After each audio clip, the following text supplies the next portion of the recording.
Bonjour Youssef Bonjour Srakavner. David.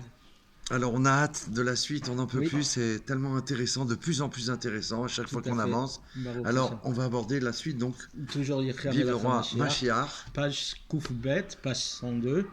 Et le titre, c'est le roi Mashiach qui inclut les deux Mashiachim. Quand on l'appelle le roi Mashiach, ça inclut les deux. Les deux, donc ce qu'on a vu avant, Mashiach Mashiach ben ben Yosef, Yosef, Mashiach ben puis David, Mashiach il est ben... une seule chose. Voilà. On va voir ça De en manière détail. générale, les Mashiachim, les Mashiach de chaque génération, Oui. sont Mashiach ben Yosef. Et lorsque Mashiach Tzidkenu se révèle au moment de la Géoula, il prend le statut de Mashiach ben David. Mais de manière particulière, dans chaque génération, il y a les deux Mashiachim en même temps. Il y a celui qu'on appelle Rosh Hagola, donc le prince de la diaspora, et le Nasi qui lui se trouve en Eretz Israël. Dans chaque génération, on a eu besoin d'avoir le chef spirituel qui va se trouver en dehors d'Israël, D'accord. et le chef qui se trouve à l'intérieur d'Eretz Israël. Et même dans Mashiach Tzidkenu lui-même, il y a ces deux ères, ces deux périodes. Très bien. La période de Mashiach ben Yosef, c'est la période où il est Becheskat Mashiach, présumé être Mashiach. Quand il n'a encore pas programmé de signes et de miracles, et que le monde suit Le cours de son histoire. le cours de son histoire normale. Ça veut dire, c'est le Mashiach tel qu'il est encore en période d'exil. Très bien. Alors que Mashiach ben David, c'est lorsque il devient Mashiach Vadaï, certifié au moment de la Géoula. D'accord? Et ne t'étonne pas, nous dit Rav Volpo, que si on parle d'un seul Mashiach, pourquoi on lui donne deux noms? D'abord Ben Yosef, ensuite Ben David. D'accord. Et l'explication, c'est comme on a dit avant, que chacun de ces deux niveaux, elle prend sa source elle prend ses forces d'une autre source. C'est le même personnage, mais il a un statut qui suit l'autre. Et chacun de ces statuts, c'est parce qu'il prend sa force d'une autre source. La première source, elle vient de Yosef, et la source suivante de force, elle découle de David. Parce que lorsque Mashiach, il est seulement présumé être Mashiach, et qui n'a pas encore le statut de Melech, d'accord? On ne l'appelle pas encore Melech HaMashiach. Ah ouais. On l'appelle Becheskat Mashiach. Becheskat, exact. Présumé Mashiach. On ne l'appelle pas Melech. Ouais. D'accord? Intéressant. Et donc, ces actions au niveau du Ham Israël et du monde, il le fait en tant que tzaddik et Nasi Ador et prince de la génération qui dirige le Ham Israël en temps d'exil, et non pas par les forces spéciales messianiques qu'il va recevoir plus tard d'en haut pour amener la Géoula. D'accord? Donc ça implique qu'il n'a pas encore le sujet de Malchut David, la royauté de David, mais seulement son potentiel de tzaddik et de dirigeant de la génération, qui est du niveau de Yosef, tzaddik Elion, le grand tzaddik, qui donne la nourriture matérielle et spirituelle à toute la terre, à tout le monde. Le monde entier. Donc il influence la Torah et la sainteté dans le monde pour aider le Ham Israël à raffiner le monde et à préparer le monde à la Géoula Shlema, comme on l'a vu précédemment au nom du Admoraim Tsaï et du Tzemar Tzedek. Mais ensuite, donc on l'appelle Becheskat Mashiach, il n'est pas encore Melech, il est Tzadik, il est Nasi, il est prince de la génération qui dirige le monde, mais il n'a pas encore les forces messianiques qui va le faire devenir Melech, roi. D'accord? Il est Tzadik, Yosef a Tzadik, Mashiach ben Yosef. Mais plus tard, quand Mashiach il arrive à sa perfection, à la perfection de son travail, et quand le travail de raffinement et de réparation de l'exil est terminé, et que le peuple d'Israël et le monde sont prêts à la Géoula, et qu'ils acceptent sa direction, sa diligence et sa royauté, Oui. à ce moment-là, chez Mashiach vont se révéler des forces particulières du niveau de Malchut, de royauté messianique qui lui a été donné. Waouh, ce qu'on a vu avant là, extraordinaire. Et ce sont des forces qui n'avaient pas du tout pendant tout le temps de l'exil. Et donc, il devient Mashiach ben David. Alors oui, il a deux noms.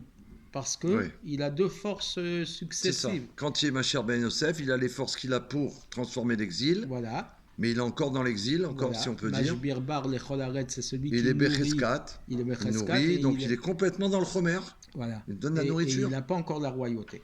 Mais plus tard, une fois qu'il reçoit des forces messianiques de par le niveau de Malchut, il devient Mashiach Ben Yosef. Et il reçoit des forces divines extraordinaires. Et à ce moment-là, il gagne, il vint dans les guerres et il construit le Beth Amikdash et il rassemble les exilés d'Israël. Amen. Et là, c'est Mashiach Vadaï, il est authentifié, certifié, assuré Mashiach.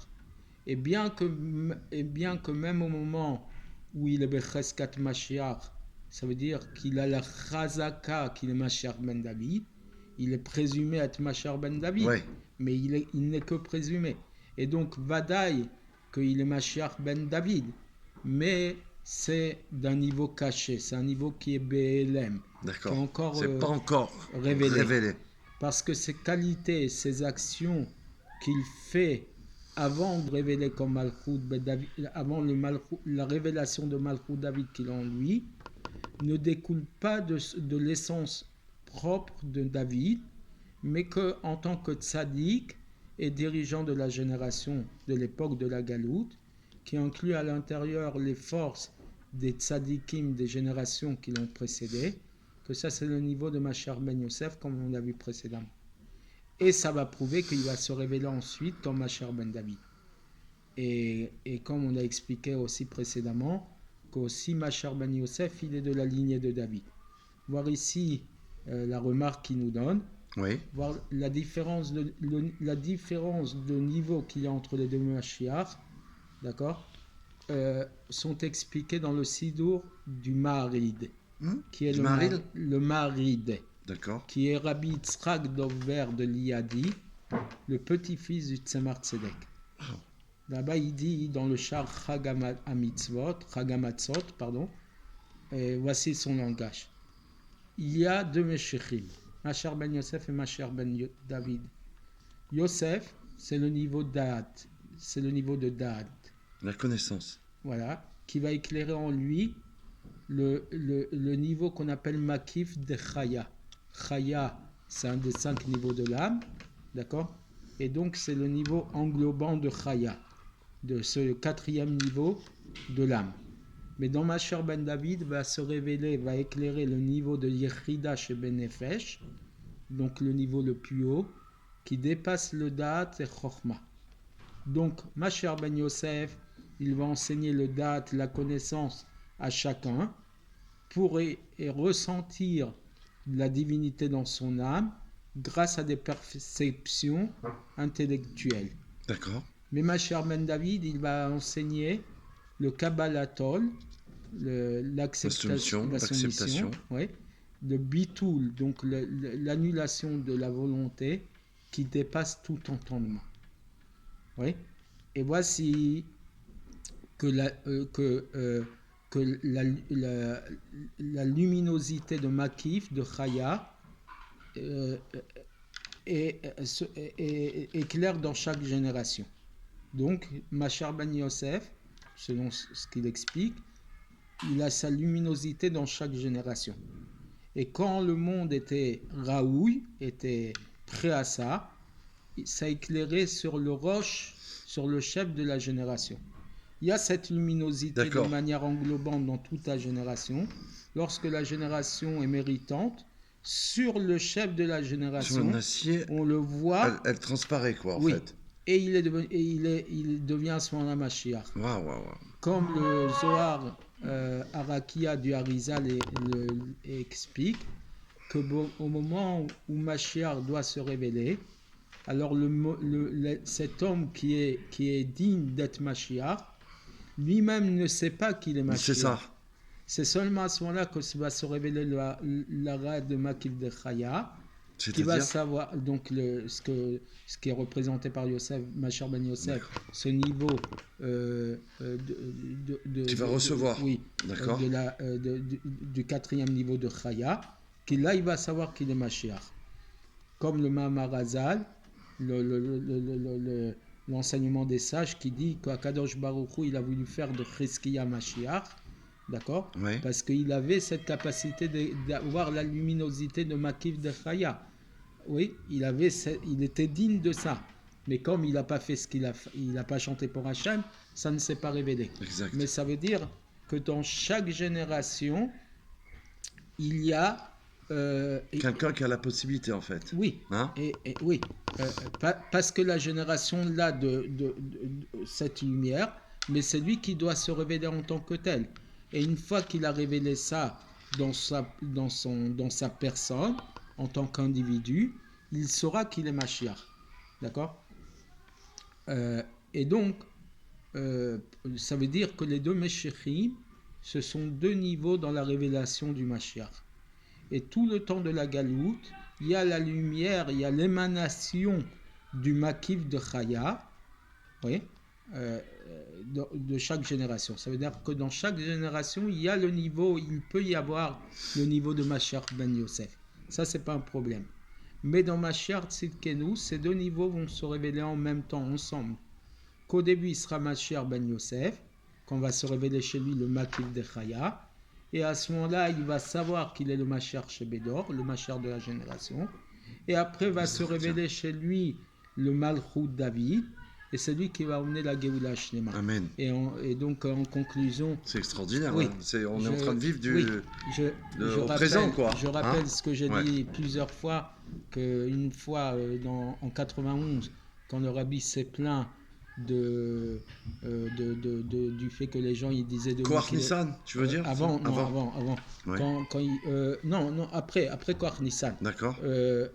En 92, D'accord. quand il s'est plaint que les gens ils disaient de lui qu'il était le Mashiach, etc. Et il s'est plaint dans le bureau. C'est vrai, c'est vrai. Il a crié, il a même dit à Rav Groner comment ils peuvent se permettre de dire que je suis le Mashiach alors que je ne le sais pas. Le Rav Groner lui a dit, il lui a répondu, c'est nous qui devons dire dans la yeshiva du ciel que le Rabbi c'est le Mashiach, d'accord? C'est le monde d'en bas qui doit le révéler dans la yeshiva d'en haut, parce que le Mashiach se trouve sur terre et pas dans le ciel. Ça veut dire que... c'est à ce moment-là en fait que voilà, ça s'est révélé. Oui, mais donc c'est là où il a su. D'accord, il a accepté la réponse que le Rav Groner a dit. C'est ça qui est Le incroyable. Rav Groner il a dit, ce qu'il a fait savoir, c'est il a publié. Oui, ça s'est dit juste après Rav Zayin Hadar. Il y a eu des Fabringen parce que les gens étaient un peu affaiblis.